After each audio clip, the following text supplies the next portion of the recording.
How to Win Friends and Influence People is one of the greatest bestsellers of all time. This book has sold over 15 million copies and it has been in print for over 80 years. Why? Because it teaches you how to become a leader, how to develop conversation skills, how to make friends, how to become charismatic and likable, how to influence people. And in this video, I'm going to share with you some of my favorite ideas from this book, How to Win Friends and Influence People. All right, coming in at number 1 is arouse in the person an eager want.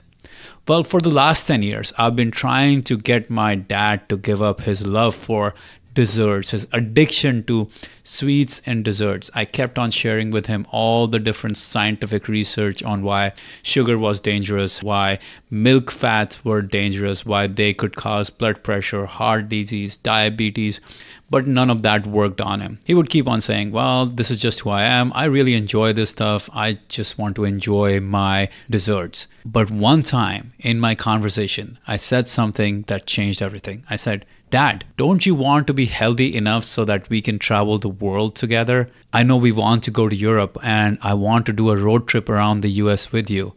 And in that moment, something really clicked in my dad. He swore off all milk and cream desserts for the rest of his life. Now he just eats fruits for dessert, and that is amazing. So what really happened here? Why did it all change? Well, the idea of traveling around the world, that has always inspired him. He loves to travel. And that idea, when I said that we have to travel together, I want you to be healthy, that made it all very real for him. And it wasn't just a normal want. Suddenly, he had an eager desire. So this is why this rule is so important. Arouse in the other person an eager want. So instead of thinking about what you want, think about what the other person wants. And only by appealing to their wants and desires can you get them to do anything. Here's what Henry Ford said. If there is any one secret of success, it lies in your ability to get the other person's point of view and see things from their angle. And the only way you can get anyone to do anything is to give them what they want. So think really hard about what it is that the other person wants and arouse that eager want, that eager desire in them if you want to be able to influence them to your way of thinking. The next big idea is to ask questions instead of giving orders. You see, nobody likes to take orders.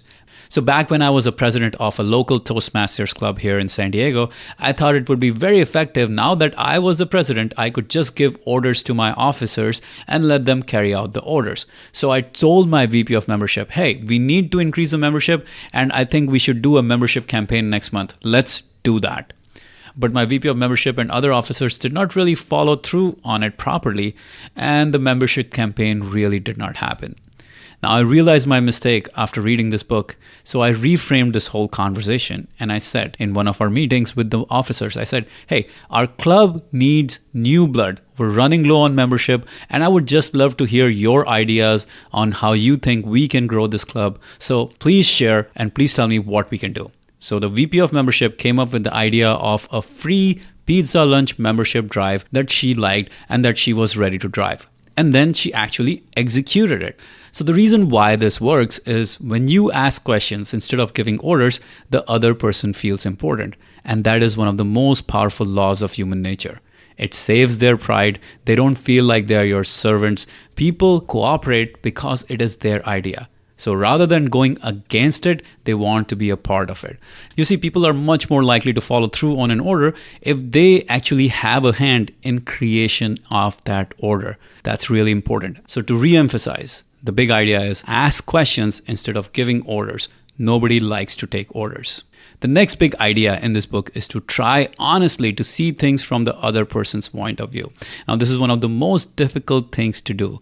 And the great Abraham Lincoln, he said, when I get ready to talk to people, I spend 2/3 of the time thinking about what they want to hear and 1/3 of the time thinking about what I want to hear. So he's spending literally 66% of the time he's thinking about the other person, and only 33% of the time he's thinking about what he wants to say. And that is one of the greatest leaders the world has ever seen.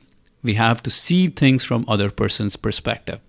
In the book, How to Turn People into Gold, author Kenneth Good talks about a very interesting idea. Take a moment to see how concerned you are with your own affairs. Now think about how little you care about other people's affairs. And now you realize that everyone else outside is going through the exact same thing. They are thinking the exact same thing. So your success with other people really depends on your grasp of their viewpoint. Your success depends on you being able to see things from their perspective. So every time you interact with someone, especially when you're about to ask for something, pause and ask yourself, why would he or she want to do this? That is crucial. The next big idea is to give people a fine reputation to live up to. This is a great way to change their behavior, change their attitude. So when I was the president of the Toastmasters Club and I was trying to get my VP of membership to pull off the membership campaign, I saw that there were times when she was lacking ownership and lacking leadership, and she was looking for help from outside. But I wanted her to own it completely. So I told her, hey, I really like the fact that you're owning this membership campaign this time around, and I like your leadership. I like when you're getting things done even when they seem difficult, just like that email that you sent to HR manager. That was wonderful. And after that conversation, she literally owned the membership campaign all the way, as if she was 100% responsible. She was the leader, she was the owner, and she made it all happen. So here's the thing. If we want to improve a certain trait in other people, act as though they already have that trait. So Shakespeare said this best. He said, assume a virtue if you have it not. And the same holds for other people. Assume that the other person has the virtue, even if you don't think they have it right now, and they will live up to the reputation that you give them to live up to. The next big idea is to agree with people to dissolve their resistance. So back in the early days of 2000 Books, when I was talking to potential customers, I'd get into these heated arguments about why the 2000 Books summaries were better than our competitors. But that only led to the potential customers getting pushed away because they would keep on arguing their points. They would keep on digging into why they thought they were right. But after applying this principle, I changed my ways. If the potential customer says, hey, I will buy XYZ company book summaries, instead of getting an argument with them, I say, oh yeah, XYZ company has some really good stuff and they are made by good people. And that is the end of resistance. Now the potential customer cannot keep on arguing about the XYZ summaries because I have agreed to them. There is no more resistance from them. Now I can talk about the specific features and benefits of 2000 Books products, what makes us unique, what makes us different. And that often leads to the sale way more than me trying to argue with the customer as to why our products are better. And that is really powerful. If you want to dissolve any resistance, avoid arguments, don't resist people. The more you resist, the more they dig in. Agree with them. The agreement is the starting point of you being able to influence them, of you being able to win them to your way of thinking.